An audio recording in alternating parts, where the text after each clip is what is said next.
Why would the farmer put the plow in the ground in the spring if he couldn't see the vision of the harvest when the summer is finished? Is it possible to see the finished harvest? And the answer is yes. We do that simply by faith. Key phrase, faith is the ability to see things that don't yet exist. And that's how things exist. How did this hotel get here? Someone saw it while the property was vacant. You say, well, is it possible to see this hotel when it isn't here? And the answer is yes, of course. If somebody cannot see it when it is not here, then it will never be here. So it's possible to see things that don't yet exist. Interesting. When should you start building this hotel? This is a good question for your philosophical musings. When should we start building the house? When should we start? And here's the answer. As soon as it's finished. You wouldn't start building the house until you had it finished.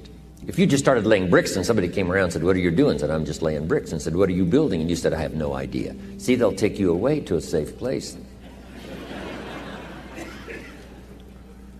So have you got that now?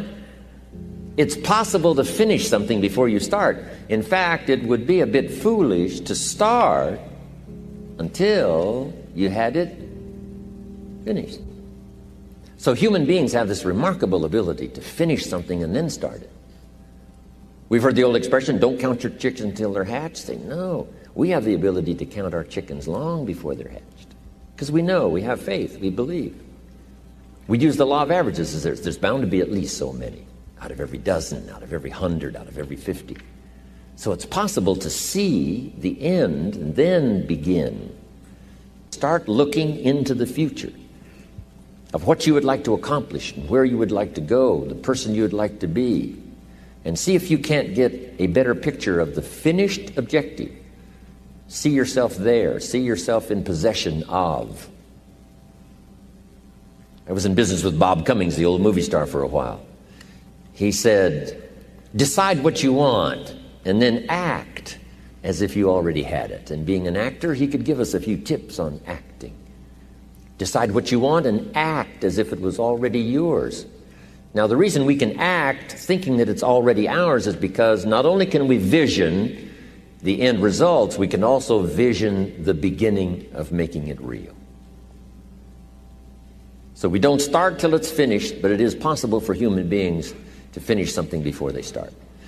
Human beings are the only life on earth that has this incredible capacity to change the course of your life. No other life form can do that. Every other life form except humans seems to operate simply by instinct and the genetic code. In the winter, the goose flies south. How often? Answer, every winter. If you said to the goose, hey, it'd be better this year to go west, he ignores that advice. And the reason is because he cannot make choices and listen to advice of something that might be better. He has to obey instinct and the genetic code. But now jot this down, not human beings. Human beings can alter the course of their life. Human beings can live one way for 5 years, tear up that script, live a totally different way the next 5 years. The first 6 years of my economic life, I wound up broke. Second 6 years, I wound up rich.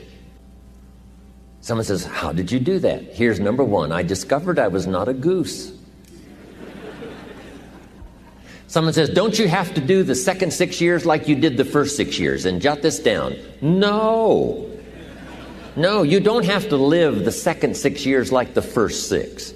You can use all the information and all the advice and repairing all of your mistakes and adopting a new and refined philosophy so that the next 6 years can be totally different than the last 6. No other life form can do this. See, if you were a tree, you'd be stuck. As a tree, if you used up all the nourishment that was around you and you couldn't change location, see, you would die. But that's not true. Human beings can change location, go north, south, east, west, live here for a while, live somewhere else for a while. So that's a note to make. You can greatly alter the course of your life. Now here's the next note to make. 5 years from now, you will arrive. The question is where? This is for mature people now. If you keep up your present disciplines and keep up the present pace that you're on, where will you be in 5 years?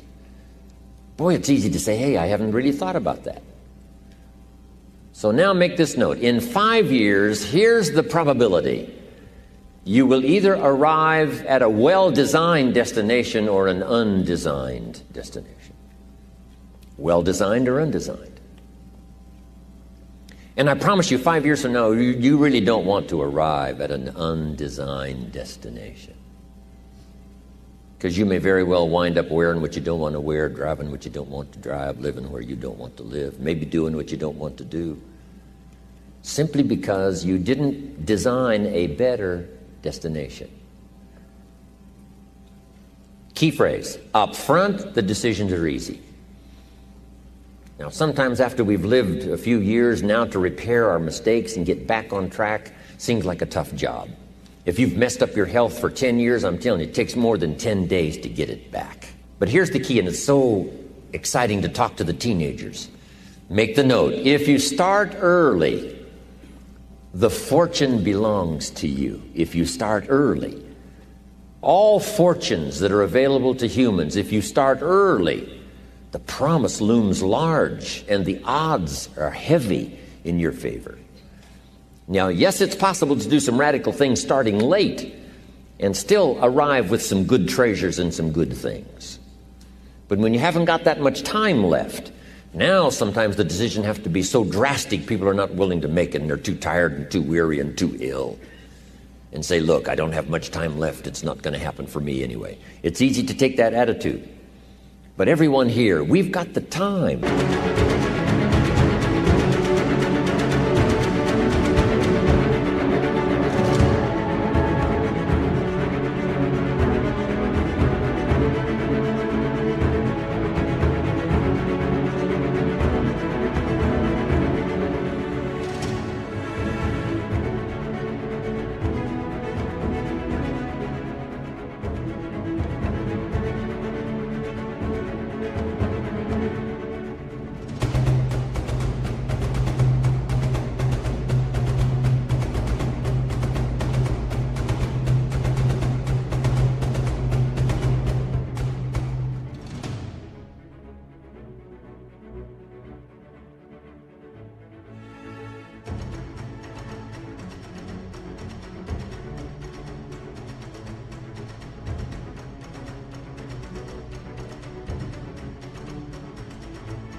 Over the next 10 years. We've got the time the next 20 years. We've got the time the next 30 years to make some repair now in our errors of the past and set up some new disciplines.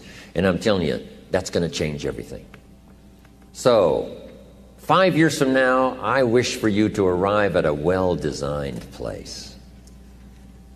A place of productivity, a place that'll make you feel good about yourself, a place that'll give you honor and respect, a place that'll give you influence to touch other people 5 years from now that you couldn't do today.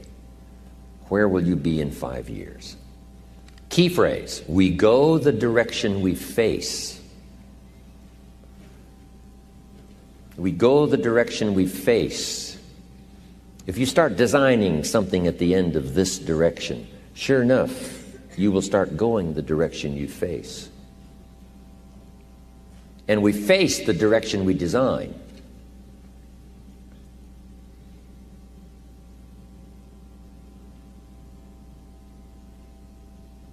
Next phrase. Direction determines destination. Destination is not determined by hope. It's not determined by wish. Destination is determined by direction.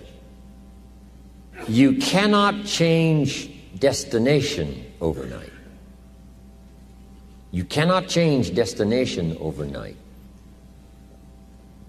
Which means you can't arrive at a 5 years from now place tomorrow. But here's what you can change today and overnight. You can change direction.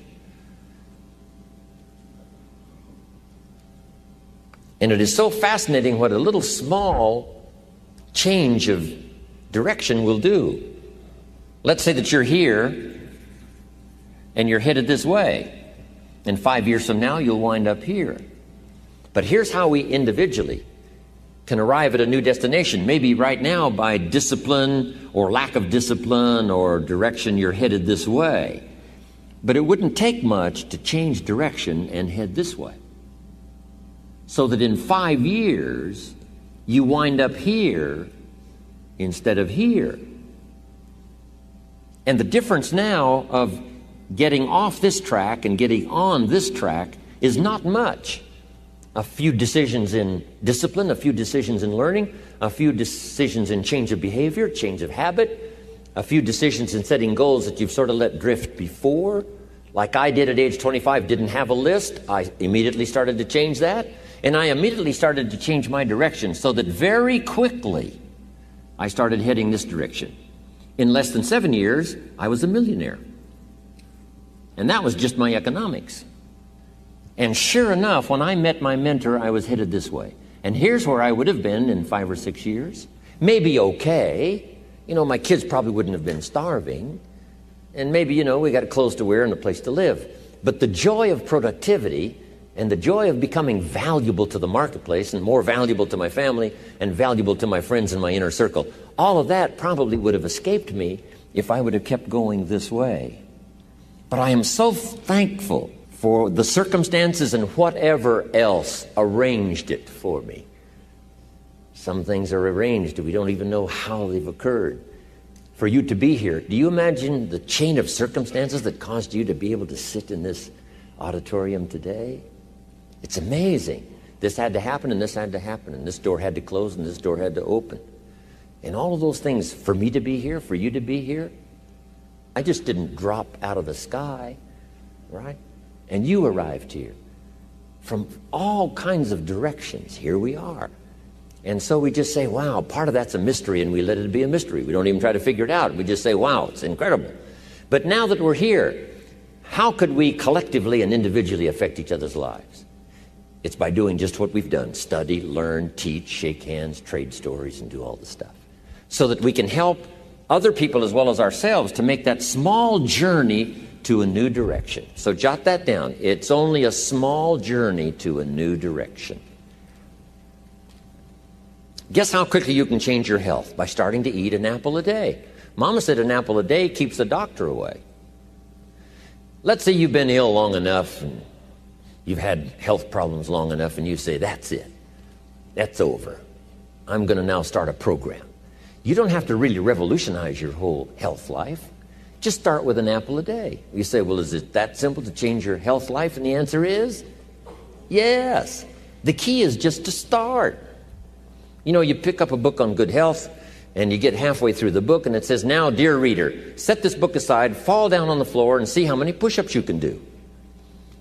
And then it goes on to say, and if you have not done that, why not give this book away? It looks like you're not going to do it. Come on, you don't have to radically do something. You can gain momentum and make changes as you go. Just start. Here's what happens when you start a new direction. Self-esteem starts to accelerate. It doesn't take much for you to feel good about yourself. Just committed to a new direction and you feel good. And an apple a day, committed to finally having a health program.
that'll make you the healthiest you've ever been in the next 20 years. All you got to do is munch on that first apple, and nobody even has to be around you, and you don't have to announce it to the world. But you munch on that first apple and say, this is the beginning of developing a health program that's going to make me so healthy I'll have the vitality to do whatever I want to do for the next 30 years of my life. Munch, munch, happy, happy, self-esteem off the scale. Now, if you eat an apple the second day, you become almost delirious, saying, wow, I'm on my way. Somebody said, just 2 apples? Says, look, you don't understand. Not only did I do it yesterday, I've done it again today. This is really proving to myself with no audience, no microphones, no nothing, just you and yourself. You've convinced yourself, I'm on my way to the healthiest I ever have been. I'm starting a new life. This is the second day. I'm on my way. That's how easy it is to change your life. You don't need some dramatic vision. Just begin something. And maybe by health or by whatever other things we can think of to do, you just get back on a better track. Okay? It's a small journey to changing direction.